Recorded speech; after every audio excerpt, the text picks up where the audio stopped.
차변의사의 노자. 2500년 전에 살았던 노자의 사상이 뭔가 굉장히 좀 특이하죠. 하느님보다 먼저 있었다 말을 하지를 않나, 마음을 저보다 깊고 깊어서 근원인 것 같다고도 하고, 노자의 이 도덕경은 81장으로 되어 있는데요. 노자란 이름을 난생 처음 들어본 분도 계실 테지만, 기본적으로 노자의 이 도덕경은요, 잠언집이에요. 일종의 시집 같은.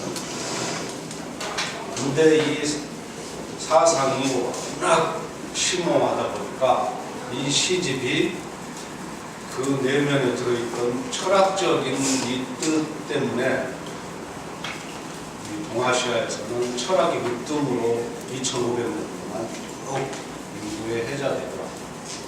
그래서 이 노자의 이 사상은 아주 간결한 짧은 문장 안에 딱 어떤 핵심이 들어있어요.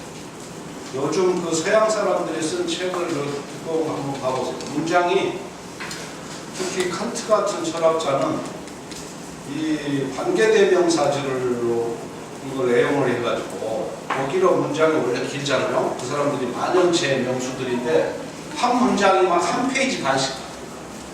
그러니까 읽다가 잊어버려. 내가 무슨 뭐를 읽는지.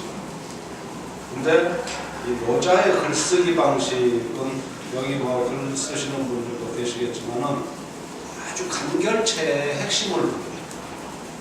그러니까 저도 이렇게 글을 쓰는 사람이지만, 사람이 자기가 아는 게 뚜렷해지잖아요. 그러면 글이 간결해져요. 근데 자기가 모르면 글이 복잡해요. 모르니까 뭔가를 이거를 암중모색하면서 크게 아는 체를 해야 되잖아요. 그러다 보니까 문장이 이렇게 길어지는데 안에 들어가면 알면 이거. 뭐 서양 철학자들이 다 그런 건 아니지만 전체적으로 그 사람들 스타일은 만연책을 두자. 제가 봤을 때는 자기 사상에 자신이 없어서. 근데 노자는 딱 어떤 사물을 원하기 시작하면 핵심 구절 딱 몇 개로 끊습니다. 그러니까 이게 너무 아름답고 심오하니까 자꾸 보다 보면 중독성이 있어가지고 외워지는 노자의 글귀들은, 제1장에 나왔던 도가도 비상도, 명가명 비상명. 이 말의 뜻은 어떤 우주의 절대적인 진리의 출현을 딱 알리는 거죠. 무한자로서의 도, 우리가 언어로서 이해할 수 없는 저 높은 근원적인 도가 있다. 우리 인간은 언어 속에 갇혀서 살지만, 생각을 해보세요. 지금 우리 인간의 삶은 우리가 부지불식간에 자기도 모르지만 다 이 언어 안에 갇혀 있는 거예요. 이 안에 모든 게 여기 다 들어있어요.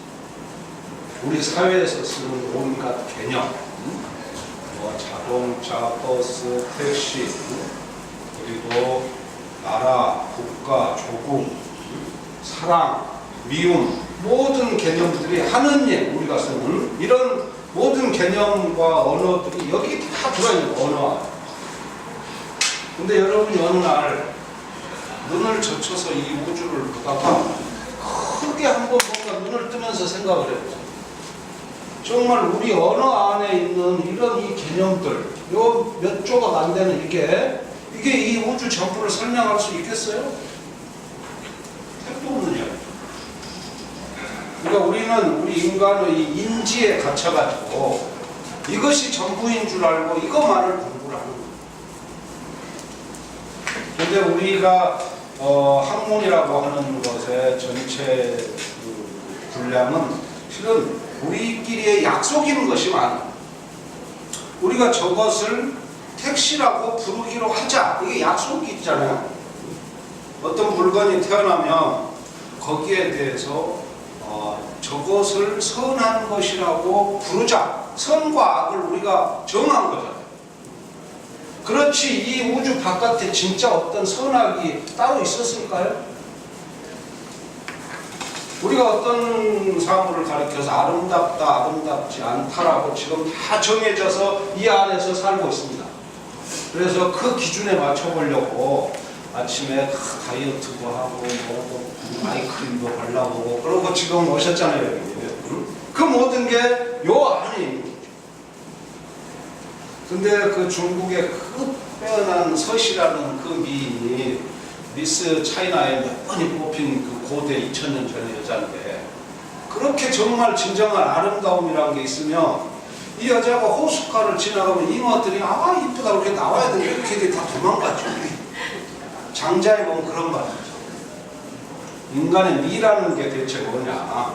우리가 미다, 아름다움이다 이걸 정해놓고 사는데 그게 정말로 진정으로 존재하는 거라면 왜 서시가 동물원에 다가면 사슴들이 다 튀어서 도망가느냐? 그거는 뭔가 그 부류 안에서 행해지는 하나의 약속에 불과하다. 그러니까 이 우주에 처음부터 존재했던 것이 아니라 우리 인간의 뇌가 만든 거라. 여자가 볼 때 그거는 진정한 도가 아닙니다. 우리가 삶의 편의를 위해서 서로 그 약속이 없으면 야 우리 오늘 어디 저기 어디 소나무 어디 안에서 만나자. 이 만날 약속을 하려면 그 소나무에 대한 인식을 공유해야 되잖아요. 그래서 그걸 정이품송이다 뭐다 이렇게 이름을 지어서 부르는 거고 그게 스타벅스고 에디아 커피숍이고 서로 간판을 다는 거 아닙니까?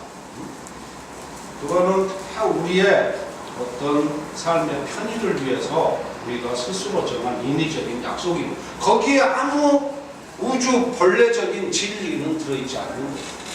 근데 우리는 이런 생활상의 필요가 너무 강하다 보니까 자꾸 이 인위와 자기 속으로 휘말려요. 근데 여러분들이 뭐 광활한 사막을 막 2, 3일 혼자 걷는다든가 그냥 파미르 고원 같은 데를 혼자 무인지경으로 혼자 며칠을 걷는다든가 그러면 점점 우리 인간 세상에서 통하던 이런 여러 가지 상대적인 가치 규범들이 떨어져 나가지 않겠어요? 사물을 보는 방식이 좀 다르겠죠. 거기서 그 짐승들하고 살고 구름과 태양과 이런 자연 속에서 살다 보면 어느 날 야 이렇게 온화한데 내가 왜 옷을 입고 있지? 이 옷에 대해서 좀 생각해 보지 않겠어요? 그러면서 어떤 인위로부터 이제 인간이 눈이 좀 뜨이는 거죠. 그러니까 여자 장자의 생각은요 굉장히 다른 거예요. 우리하고 보통의 철학자들은 이것이 제일 중요하니 우리 모두 이걸 공부해서 우리 똑똑한 사람이 됩시다 이 이야기를 하는 거예요. 99%의 철학자가 다 그래요. 특히 서양 철학자들 우리 동양에도 요즘은 막 이런 유의 철학들을 하는데 노자 장자는 그게 아니에요. 야 이거는 피치 못해서 우리가 먹고 살라니까 할 수밖에 없어. 이걸 하는 거는 하는 건데 그러나 진정한 우주의 모습은 이거가 아니겠느냐 이 이야기를 자꾸 하는 거죠. 그러니까 이거는 유의의 세계 우리가 정해서 어떤 인위와 자기를 행하고 사는 거죠. 인간 세상은 이거 없이는 못 굴러가죠. 먹고 살아야 되니까. 큰 머리를 쓰고 연구를 하고 하는 게 다 인위와 자기의 세계잖아요. 근데 해가 지고 집으로 돌아가서 내 마음이 어떤 이 우주와 조금 가까워지고 편안해지면서 근원적인 우리 인간이 태어나던 그런 상태에 쭉 대립과 충돌이 없는 근원의 상태로 돌아가는 이런 연습을 자꾸 하면 좋지 않겠어요?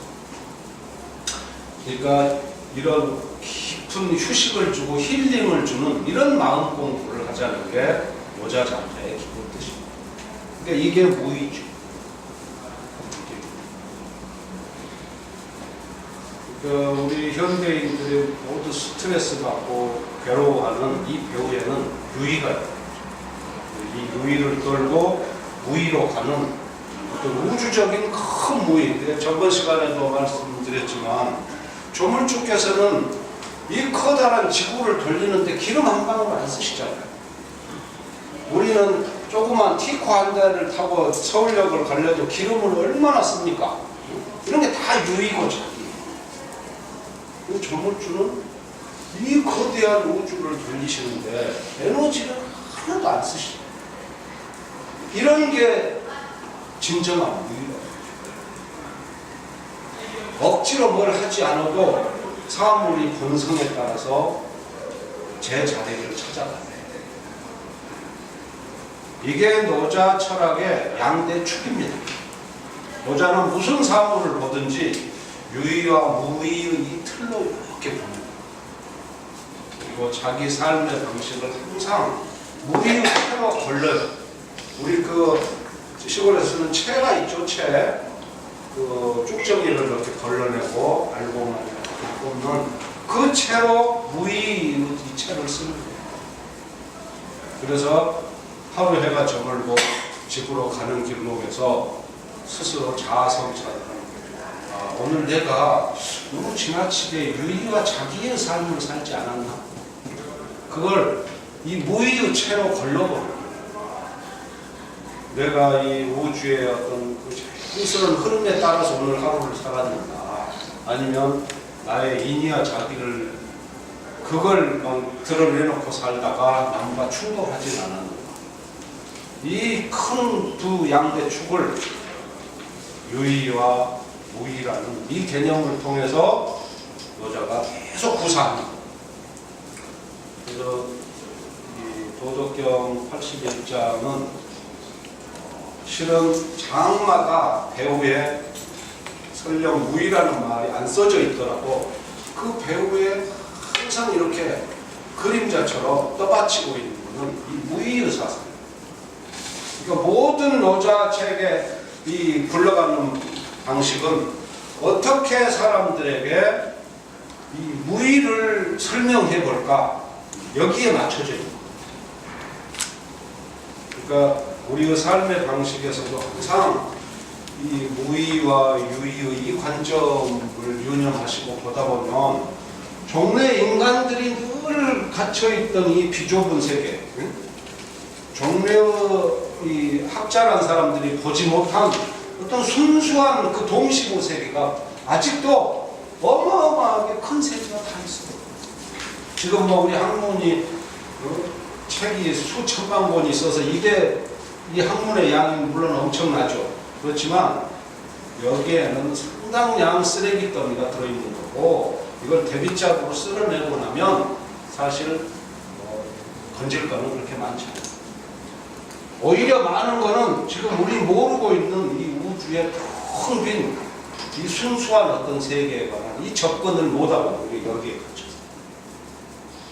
그 탈출구로 그 도입부로서 노자 철학을 우리는 활용하는 노자는 이 세계에 살면서 눈이 완전히 뜨인 분이고 시야가 우리보다 훨씬 넓은 분이기 때문에 그래서 그 세계 이게 이제 기본적으로 무의와 유의의 지금 이 오늘 공부할 사장도 여기에 무의라는 말 한마디도 없어요. 그렇지만 실은 이게 다 무의를 씁니다. 노자 책은 그렇게 보셔야 이 전체 그 흐름이 기왕 이제 유의, 무의 이야기가 나왔으니까 무의를 마저 한번 더 설명을 해보겠습니다.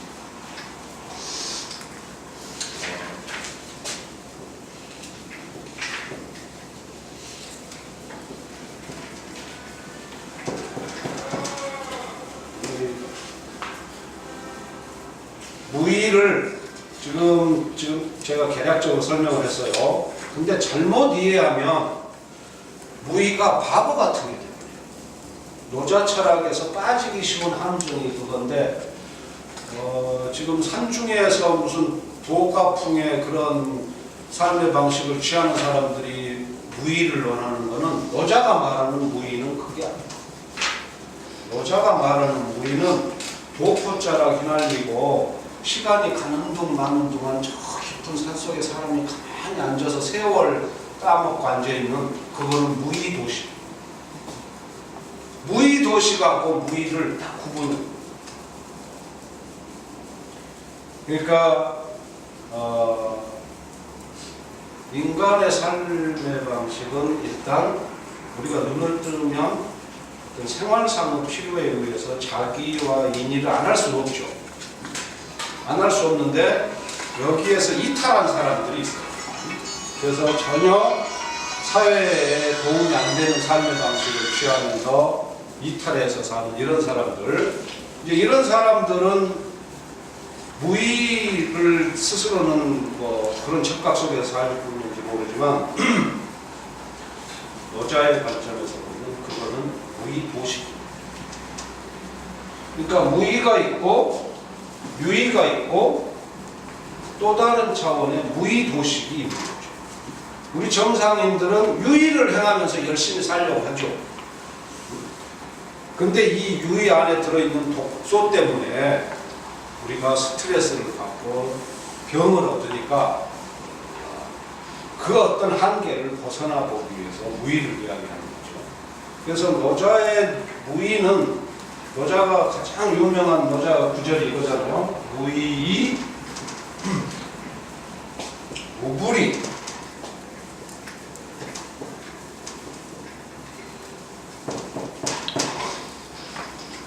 이게 노자 철학의 놀라운 점. 무의는 무불이하고 이게 두 개가 전혀 반대되는 거죠. 한문을 써서 처음 보시는 분들도 계시겠지만 한문에는 너무 구애받지 말고 생각을 해보세요. 무의라는 거는 말 그대로 아무것도 하지 않는 겁니다. 그렇죠? 근데 무불이라는 것은 뭐죠? 하지 못함이 없는 것. 그러니까 무의인데 그것이 마지막까지 무의로 끝나버리면 그거는 꽝인 거죠. 노자의 무의를 이해할 때 주의할 점이 이거예요. 노자의 무의는 이거는 완전한 어떤 그 인위적이고 가식적인 이런 비효율의 상태를 떨어내는 거예요. 그래서 수동성이 궁극에 달하는 어떤 고요함의 중심에 서는 거예요. 무의라. 폭풍의 눈과 같다. 이게 행위의 그 중심과 같다. 세상은 막 시끄럽게 돌아가는데 그 안은 고요한 거예요. 이게 무의입니다. 아무것도 하지 않는 잠들어 있는 쓰러져 있는 팽이는 그거는 지금 잠자는 팽이고 무의도식하는 팽이에요. 그 팽이는 죽어 있어요. 노자가 말하는 무의는 쌩쌩 돌아가는 그 팽이의 중심을 해요. 그러니까 고도로 여기에 지금 에너지가 고여 있고 의식이 각성되어 있어서 집중력이 좀 의식이 촘촘하게 깨어 있는 상태. 내면의 상태로 말하자면은 잡념이 들어가지고 우리가 스트레스를 받는 게 그게 유의예요. 그러니까 유의 상태에서는 이게 기계를 가동시켜봐야 기계가 삐그덕거리면서 제 효율이 나겠어요, 안 나겠어요? 안 나지. 직관에는 뭘 해본다고 막 용을 쓰는 게 유의인데 이게 머릿속에 때 기름이 막 끼는 거예요. 이런저런 복잡한 판단이 끼는 거예요. 머릿속이 어수선해가지고. 제 효율이 안 납니다. 유의와 자기 속에서. 그래서 그 상황에서 그런 모든 불필요한 요소들을 제거해서 그 팽이의 중심점에 거의 이게 그럼 이 무의에 머물면 결국 하지 못함이 그러니까 무의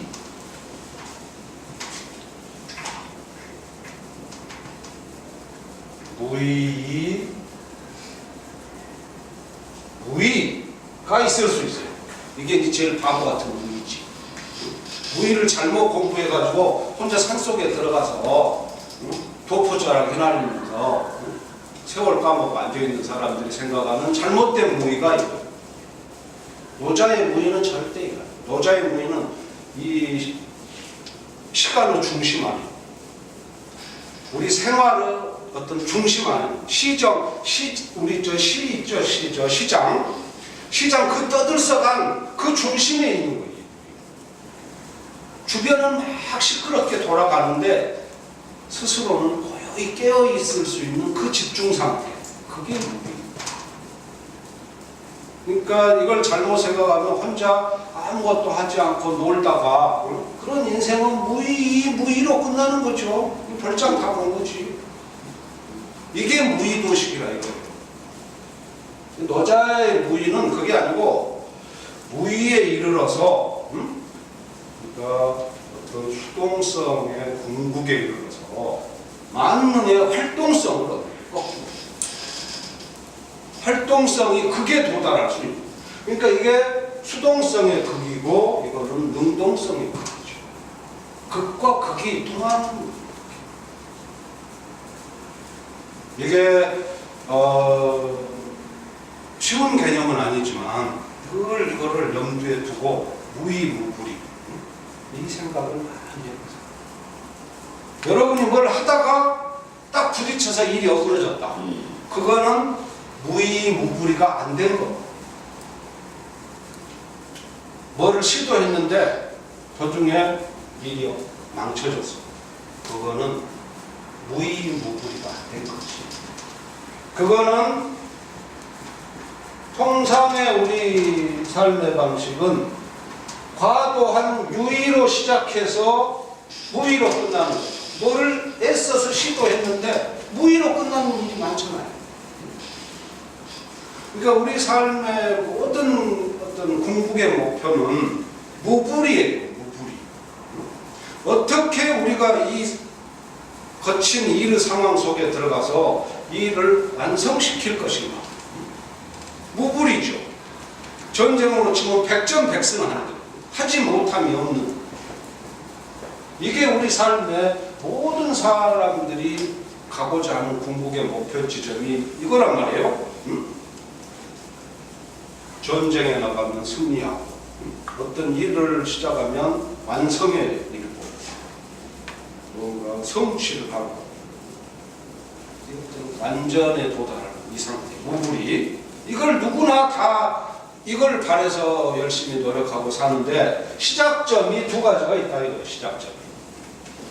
어떤 누구는 생각을 너무 잘못해가지고 인위적으로 잘못 나가서 일이 꼬이는 쪽으로 가는 사람이 있고, 어떤 사람은 자기를 텅 비워서 어떤 도우 흐름을 타고 가면서 가장 작게 힘을 쓰고 큰 효과를. 그러니까 노자의 무의무불이를 요즘 어떤 그 회사나 공장에서 혁신의 개념들만 들고 나오잖아요. 그런 효율의 관점에서 본다면 이거는 노자의 긴 원래 뜻은 아닐지 모르지만 이렇게도 해석할 수 있어요.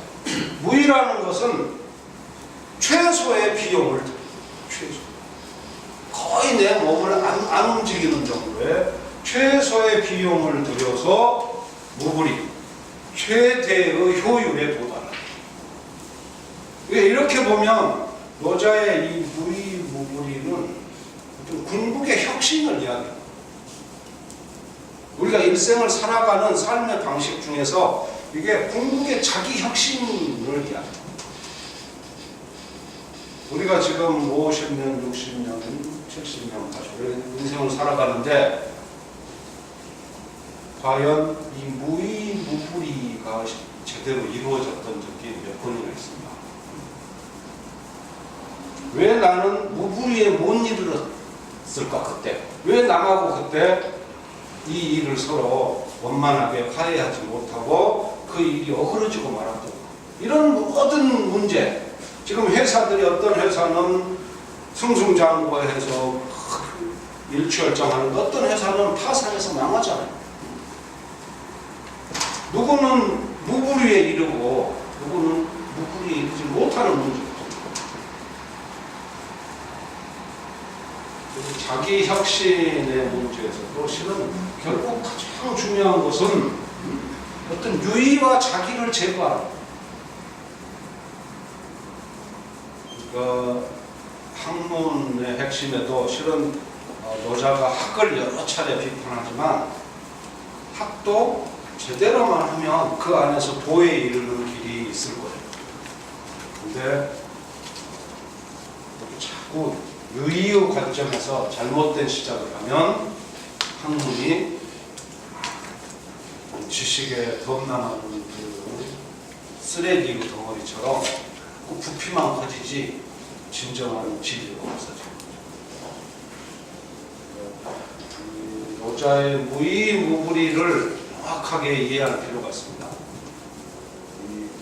이 어떤 노자가 자기 그 어떤 수행의 끝에서 발견한 최대의 철학적 명제가 노자 인생의 어떤 거대한 은총의 순간이 이건 노자가 다 무릎을 친 거죠. 아, 하느님이 나를 이렇게 도와주시는 거. 이 느낌이 이거예요. 무의. 나를 비웠더니 안 되는 일이고. 고대 우리 동양 책에는 복잡하고 이런 그런 말들은 없지만 자세히 보면 어떤 그 근본 뜻이 통한 노자가 맞이했던 그 인생의 절대 어떤 은총의 순간을 이렇게 전혀 비종교적인 용어로 되어 있지만 이것처럼 하늘에 감사하는 마음이 있어요. 우리가 맨날 어디 가서 일이 잘못되고 어그러진 이유가 뭐겠어요? 이 유의 때문에 그런 거지. 뭐를 막 일부러 해보려고 하다가 또 일부러 해보려고 하는 어떤 사람하고 부딪히죠. 그거죠. 그런 관점에서 노자 81장 전체는 이걸로 빼뚫고 가요.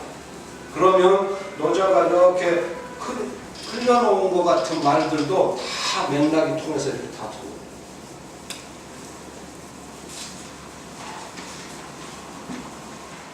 그릇처럼 텅 비어 마음이 있어도 다 차는 일이 없어. 깊고 깊어서 마음에 그는 것. 도충. 도라는 것은 이게 아마 처음 보실 거예요. 좀 잘 안 쓰는 글자인데 이게 비었다는 뜻이에요. 빌 충자예요. 도충. 딱 나오는 말이 도에 대해서 그 근본 성격 교정을 합니다. 노자가 도충 한마디로.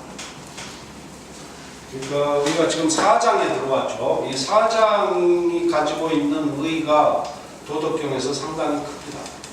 1장에서는 노자가 절대적 진리로서의 도를 논했어요. 그러니까 이 하늘의 도를 논한 거죠. 인간이 우리 언어의 세계로 다 다가갈 수 없는 거대한 진정한 도를 이야기했어요. 그 다음에 2장에서는 상대적인 가치 체계, 상대적인 가치 규범으로서의 어떤 도를 이야기를 합니다. 그러니까 인간은 어차피 살아야 되니까 자꾸 범위를 축소해서 어떤 삶의 편의를 도모할 수밖에 없잖아요. 그래서 이 도에까지는 다 이룰 수가 없고 우리 삶을 어떤 틀을 잡아야 되니까 인간이라는 존재는 문명을 형성해야 되고 그러니까 선악과 미추의 개념을 만들어내잖아요. 그래서 고하 장단을 논하고 전후 좌우를 논한다는 것을 2장에서 설명했잖아요. 이게 도의 어떤 상대적 측면이죠. 1장은 절대적인 측면, 2장은 상대적인 측면. 그러면서 도가 좁아지는 이 거대한 무한자로서의 도가 우리가 인간이다 보니까 삶을 영위해야 되다 보니까 좁아지는 거죠. 이게 2장의 핵심 주제였어요. 그리고 3장에 와서는 더 좁아져가지고 인간이 서로 이 대립과 투쟁에서 남을 이겨먹기 위해서 지식 공부를 한다는 지식. 그래서 3장의 첫 구절이 뭐였어요? 불상형, 현명함을 숭상하지 마. 이 지식의 세계 거기에 너무 끌려가지 마. 이게 3장의 주제였어요. 그러면서 3장에서 노자가 이 현실 세계를 분석할 때 세 가지 개념을 지고 그게 뭐였습니까? 그게 쟁도라. 3장 공부했던 거. 그러니까 우리 인간이 자꾸 현명해지려고 머리를 자꾸 쓰다 보니까 지식이 머리에 자꾸 들어다 보니까 남을 이겨먹으려고 한다.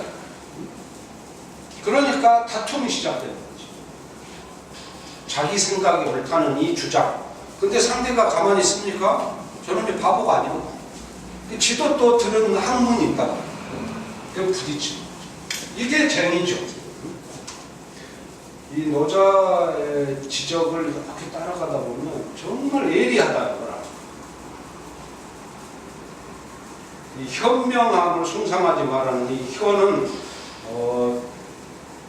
좀 잘못 이해하면 안 되는데 말을 하자면은 독단과 편견으로서의 지식 그 덩어리를 말합니다.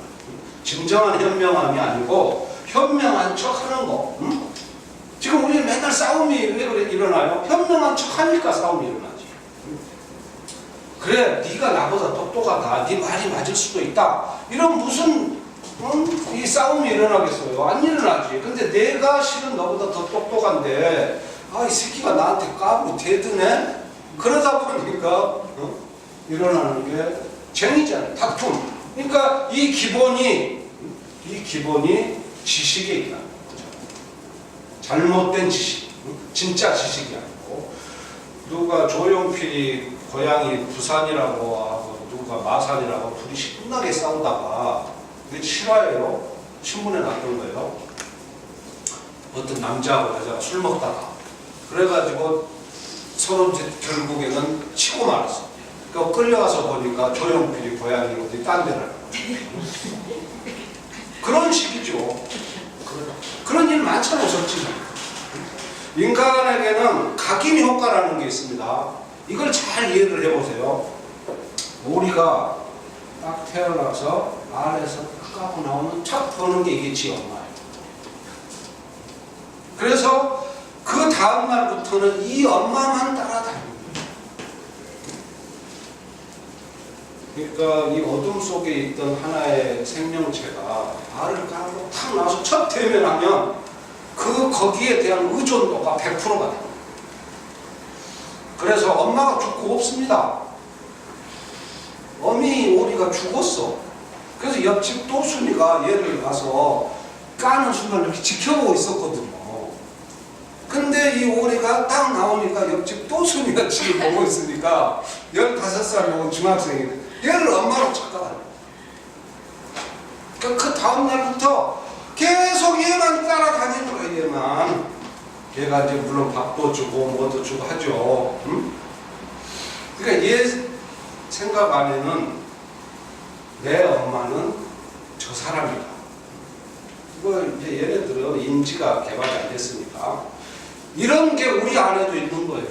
여러분이 뭔 책을 어느 날 한 권 딱 읽었어요.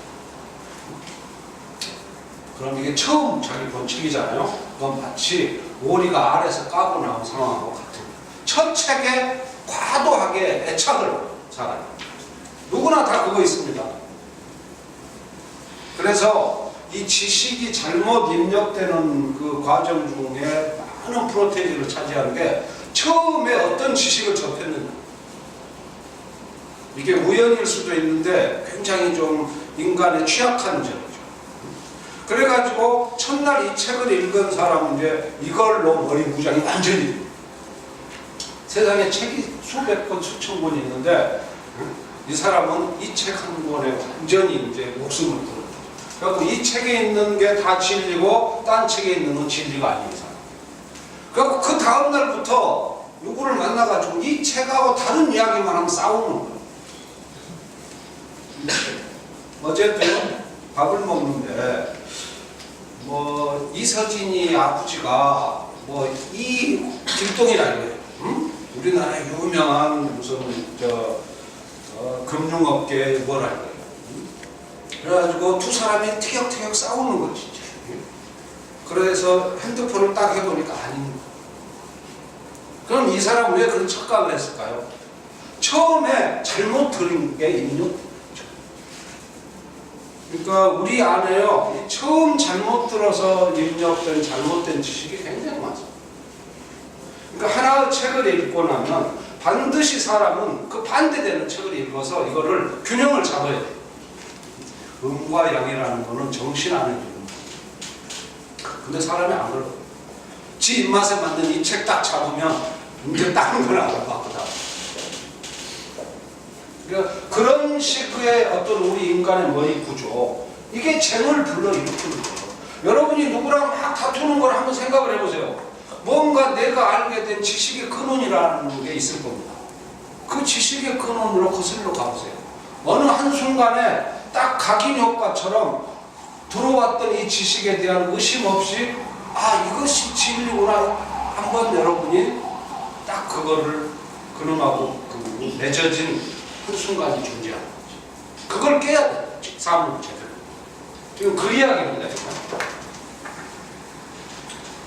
그래서 생기는 서로 간의 다툼. 그래서 이제 말로 다투다가 안 되니까 손으로 훔쳐. 이 도죠. 그러다가 또 안 되니까 이제 그때는 무기 들고 전쟁. 이게 지금 노자가 3장에서 우리 현실 세계를 분석할 때 썼던 분석의 틀입니다. 우리 현실 세계의 모습은 쟁도랑 입으로는 서로 다투고 손으로는 훔치고 안 되면 무기 들고 서로 싸운다. 이게 왜 여기 이렇게 왔느냐? 원래 돈은 이렇게 커서 모든 것이 여기서 다 뛰어놀 수 있고 살 수 있는데 인간이 자꾸 좁아진다. 살기 위해서. 좁아지다가 마지막 딱 이렇게 맺히니까 부딪히게 돼요. 이 쟁도라로 설명을 합니다. 근데 이 4장에 오면 이제 노자가 여기서 전혀 다른 이야기를 하는 거예요. 현실 세계가 이렇게 서로 간에 이런 혼란 속에서 사는데 이것은 뭐 때문이냐? 이것은 신이 보면 실은 우리가 다 나를 채우려고 하니까 생깁니다. 모두가 이 사단의 근원에는 서로가 다 자기 자신을 채우려고 발버둥 치다가 이렇게 터집니다.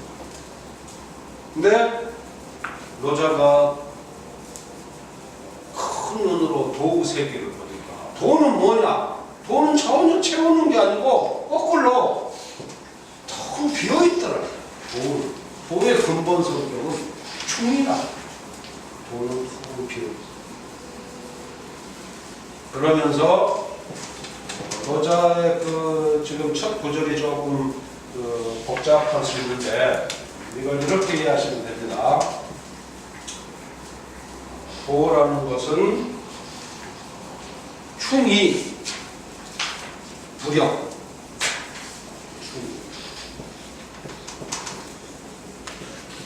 이 영자는요, 찰영자입니다. 이거는 비었다는 거고, 이거는 찬다는 거죠. 노자는 이게 개념을 구사하는 능력이 워낙 탁월한 양반이 돼가지고 한 문장 안에 정반대되는 게 막 들어와요. 이런 문장 구조 만들기가 여러분 뭐 글 써보시면 알겠지만 이게 진짜 쉬운 게 아니에요. 아까도 했었죠. 무의와 무구리가 정반대된 게 서로 딱 두 개가 등을 맞대고 한 문장 안에서 공존하죠. 어떤 인생의 진실은 그런 데 있는지 몰라요. 한 면만 보려고 하면 잘못돼요. 그래서 전체 상을 보려고 이렇게 노력을 하는 사람은 이 경지에 이를 수 있는 것 같아요. 이게 비어있는 건데 이 찰영자하고 딱 섞여든 거죠. 그러면서 자기의 어떤 핵심을 이야기합니다. 도라는 것은 큰 그릇처럼 비어있어. 비어있어가지고 우리 보통 그릇은 아무리 뭐 그릇이 커도 뭐를 채우면 가득 차서 넘치고 뭐 다 꺼내버리고 나면 아무것도 없고 이런 구조죠. 도라는 그릇은 얼마나 이 크고 넓은지 아무리 거기에 뭐를 채우더라도 다 차지가.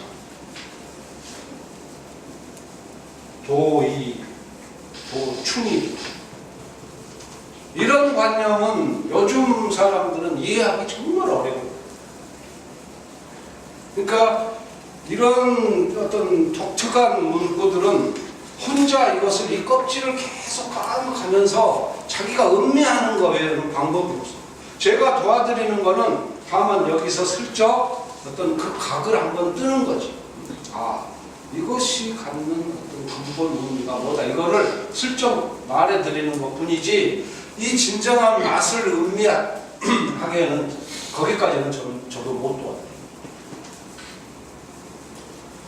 고대 그리스 철학자들은요, 궁극의 진리를 실체의 개념으로 파악했어요. 실체. 도는 절대 그 사람들이 생각할 때 이렇게 텅 비어 있으면 안 되지.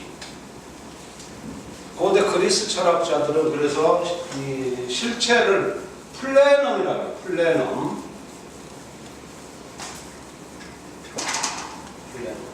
꽉 차 있는 것이 실체죠.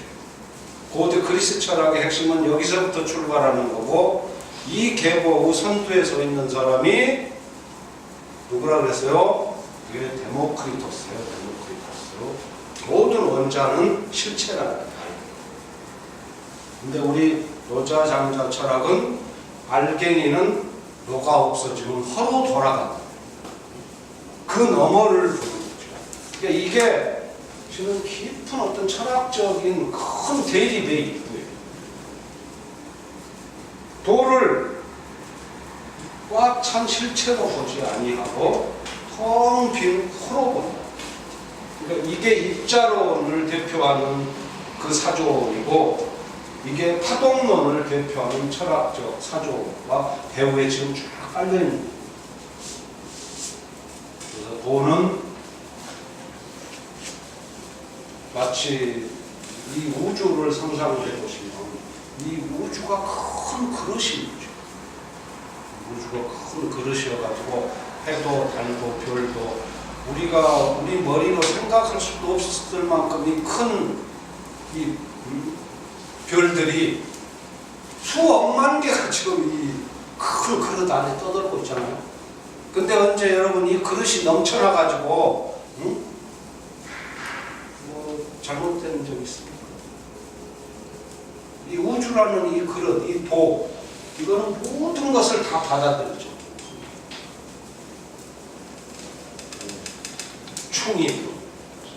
이거는 실은 어떤 도에 이르는 인간의 마음의 상태하고도 관련이 있습니다. 그러니까 우리가 남하고 자꾸 싸우는 이유는 내 마음이 옹졸해져서 좁아져가지고. 근데 내 마음이 하해와 같이 넓어진 것 같아요. 큰 빈 바다와 같은 마음. 도충, 큰 그릇처럼. 그래서 모든 게 다 들어와도 분노니 슬픔이니 절망이니 그런 게 들어와도 다 찾지가 않는 이 큰 마음. 이게 도로 이런 거. 그러면서 이제 노자를 읽으면서 주의하실 점이랄까? 노자는요, 이런 중요한 이야기를 하는데요. 절대 강조형 문장을 쓰지 않습니다.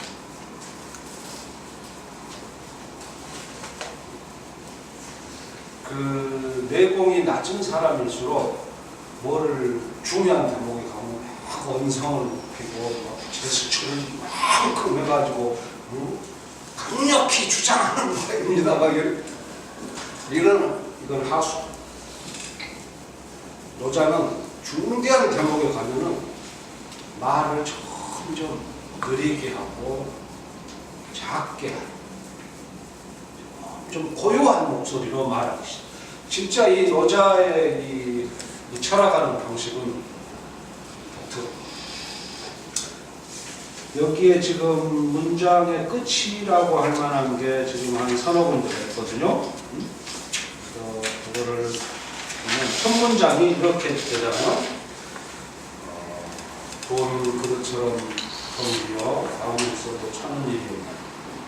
깊고 깊어서 마음에 근원인 것 같구나 이런다. 같구나. 만물의 근원임에 틀림없습니다 여러분 이렇게 말하지 않는다는 거예요. 듣는 사람한테 뭔가 한 사람을 툭 던지고 가버려요. 책임을 안 져요. 노자는요 절대 이렇게 책임을 안 집니다. 꼬리를 안 보여줘. 노자는 자기 발을 절대 안 보여주는 사람.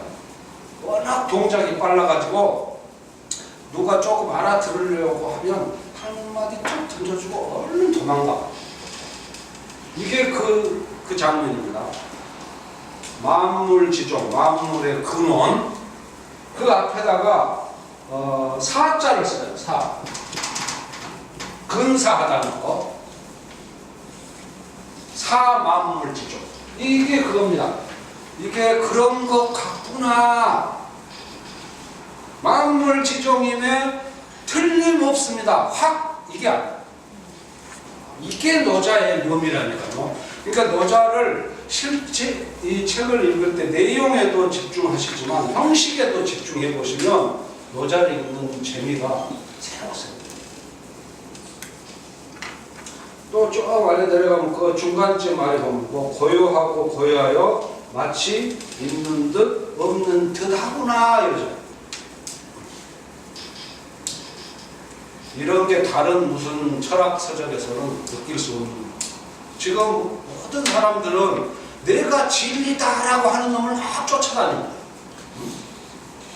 내 손에 여기에 진리 덩어리가 있다. 내가 너희들을 다 먹여 살려주겠다. 이런 놈을 막 쫓아다니는 사람들. 노자는 절대 그렇게 말을 하지 않아요. 그 말을 딱 해야 될 상황이 있는 것 같은데 전혀 반대 어떻게 그렇죠. 이것이 진리일지도 몰라요. 여러분이 한번 잘 생각해 보세요. 이렇게 말합니다.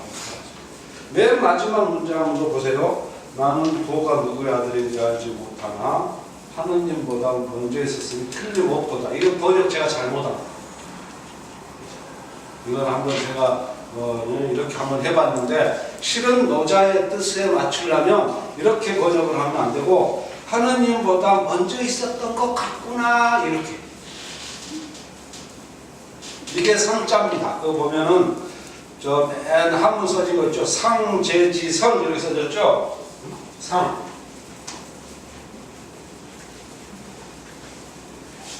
제지선이라는 게 제가 상제입니다. 하느님.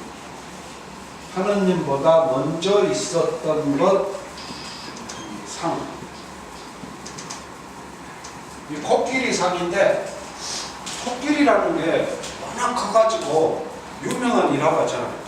누구는 기둥인 것 같다고 그러고 누구는 벽인 것 같다고 그러고 누구는 뭐인 것 같다고 실체를 모르고 그래서 이 한문에서 상자는 무엇인 것 같다 이런 의미로 동사로 쓰이는 거예요.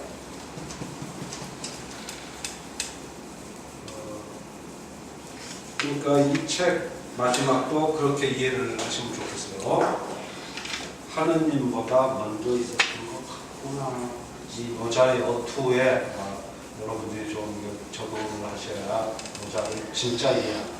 노자는 절대 강하게 운변하면서 막, 피를 토하고 쓰러지는 그런 열혈투사 스타일이에요. 10분 쉬었다 할게요.